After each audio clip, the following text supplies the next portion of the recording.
L'homme qui savait nager. On lui a enseigné les bons mouvements depuis l'enfance. Il sait comment glisser son corps entre deux eaux, celle du plaisir tiède et celle d'un bonheur possible. Il sait comment éviter les écueils de la souffrance, ceux qui pointent lorsqu'on se laisse dériver et qui vous blessent le cœur jusqu'au sang. Jusque-là, il est satisfait de sa trace laissée dans l'eau, que d'autres, par confort ou admiration, se sont mis à suivre, ne se doutant pas qu'un jour elle disparaîtrait à leurs yeux. Et c'est une banale visite de routine qui le fait plonger. Quelques-unes de ses cellules se sont rebellées, au point de remettre en cause sa trajectoire jusque-là parfaite. Ne sachant plus répéter les mouvements qu'il a appris, il descend dans les profondeurs de son corps, où l'attend le doute, tapi sur un lit de douleur.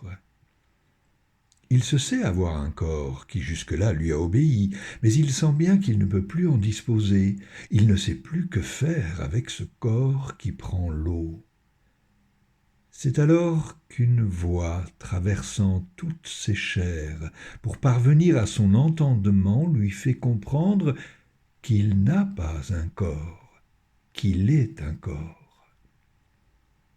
Et voilà que cette matière, qu'il croit dominée de toute la pensée qui le distingue en tant qu'homme, en étant affaiblie, meurtrie, devient son maître.